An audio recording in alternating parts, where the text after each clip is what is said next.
Mag-adobo naman tayo ngayon ng pusit. Maliliit na pusit Ayan, pinatik-tik ko yan siya sa sibuyas, bawang lang naman to, kamatis Pero bago niya siya adobo, patik-tikin lang. Para matanggal yung sabaw yan Tumiktik na sa lalim Para hindi na siya gano'ng matubig. Okay, gisa natin. Para paano pagluto ng adobong malambot na pusit. Okay, gagawa naman tayo ng pampaanghang natin mga idol. Sili to Optional lang din to, pero gusto namin sa adobong pusit is maanghang. Okay. Okay, mag-go ka naman tayo ngayon ng bawang muna. Unahin natin yung bawang natin mga idol. Hindi gano'ng tanggal yung balat. Mga alat mamili. Ayan, medyo nag-brown na konti yung ating bawang. Ayan. Nalagay lang natin ngayon yung ating sibuyas. Ayan, dami sibuyas. 2 puso yan na malalaki. Kasi masarap pag talaga maraming sibuyas yung ating adobong pusit. Mabango siya. Amoy pa lang, panalo na. Nasama pa isang kamatis. Hindi naman matanggal na yung anghang ng ating sibuyas. Ang style kasi nito mga idol, talagang patutuyuin na natin siya bago natin lagay yung ating pusit. Nalagay na natin yung suka, lagay natin yung toyo. Kasi yung pusit natin, hindi siya masyadong dapat maluto. Siguro mga 2 minutes, 3 minutes lang Pero siya, kaya pinatip-tip ko siya. Iba nga niya, pinipiga para mag-dry talaga siya. Kasi matubig ang katawan ng pusit Diba? Pigayin nyo ng konti. Tapos lagay na natin itong ating kamatis. Sabay na natin yung sipa. Pampasipang sili. 3 pirasong sili. Ayan, dapat ganyan ka-dry, Palagay natin siya ng konting toyo, patis.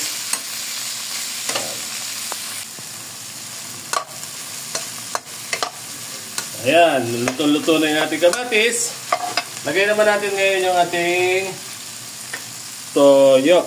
Toyo lang mga idol, konting toyo. Kasi may alat na konti yung pusit natin, Pero lalagyan pa rin natin siya ng pampaalat. Lagyan natin siya ngayon ng patis. Pesos! Tapos lagyan din natin siya ng powder paminta. 1/2 tablespoon. Pero kung gusto nyo na mas maraming paminta, dagdagan pa natin ng konti. Mga kalati pa.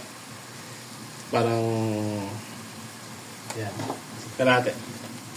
Halo-halo. Para may sipa.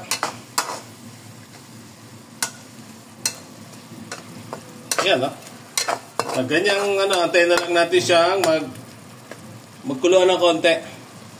Ayan.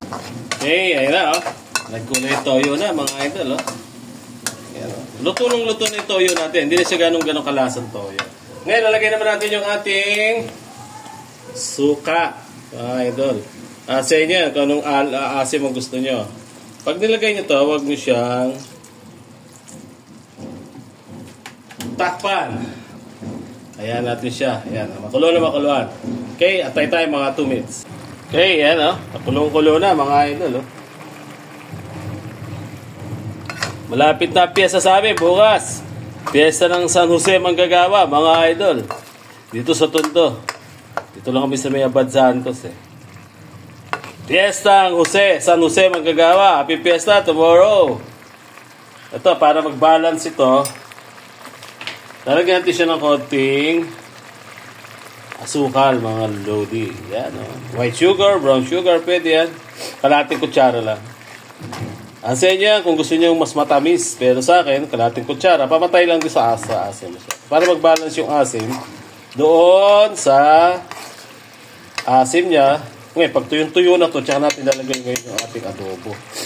Para lutong-luto na siya, hindi na siya makukuluan. Alam nyo yung pusit, tapos yung pinakukuluan ng matagal yan, lalo siyang kumukunat. Okay? Trivia lang. Yan, patuyo na halos yung ating pan, mga idol. Ganyan, tuyo. Mas tuyo pa. Mas okay. Andyan naman na yung patis. Andyan na yung toyo. Para hindi na ganong magkuhan yung ating magsabaw. Tapos lagyan natin siya ng dahon laurel. Sa inyo yan, gano'ng kadami. Yung kabango. Ayan. Talagyan pa natin ito ng bell pepper.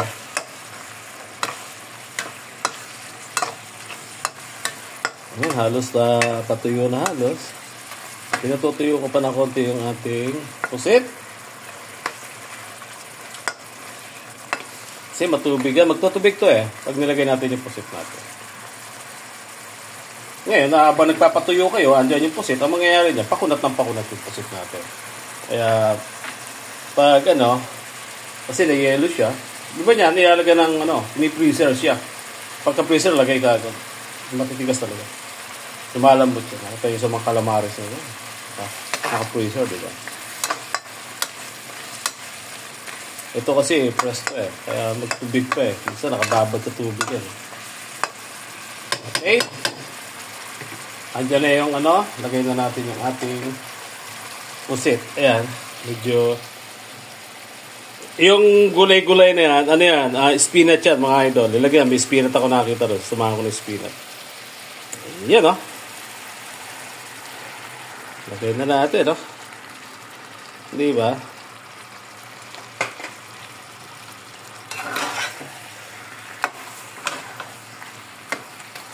Ayan, atay lang natin siyang maluto. Pinakamatagal ito, 5 minutes, Lalabas na yung niya, lalabas na yung sabaw-sabaw ng konti. Tinakpan natin. Tapos, yung ink niya, mag-itim yan siya. Takpan lang natin siya. Takpan lang natin, yun mga lodi. Atay natin, after 5 minutes, pwede na yan. Ayan, slice natin yung ating bell pepper. Ganyan na lang para din na natin diba? Ayan Tapos pampabango lang to mga idol sa pusit na natin. Okay. Ano na to? Ayan almost luto na to mga idol. Ganyan lang. At sa 2 minutes pa lang. 2 minutes pa lang. Di namin natin 5 minutes. Tapos lagyan na natin yung ating bell pepper mga lodi. Pampabango Pampabango. Tapos meron pa tayo pandagdag na spinach na sinama ko kanina. Para may gulay lang. Lagyan natin yung spinach natin, mga lodi. Adobong pusit with spinach. Spinach! Pampalakas! Yan ang power ni Papay, mga idol. Yan, ganyan lang yan. Kasi spinach, konting lang naman yan. Init, okay na. Di ba? Apaka-healthy yan. May spinach na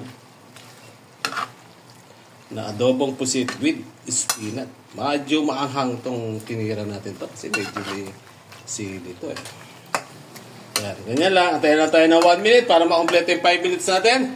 Pero dapat ikalala pa sa 5 minutes. Kunti kukunat ang ating kukunat yung ating pusit. Takpan ulit natin mga idol. Palang Okay, paluto na yung ating pusit na adobo na with spinach. Ayan, sarap niya. Diba?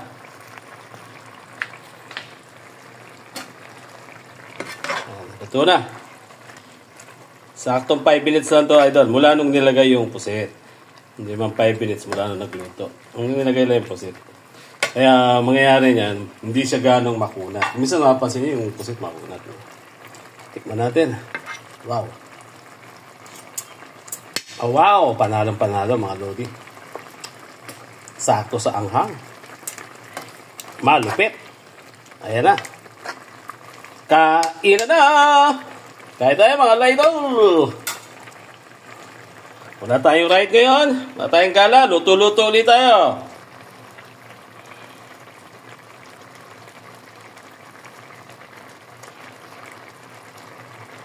Adobong pusit with spinach, mga lodi.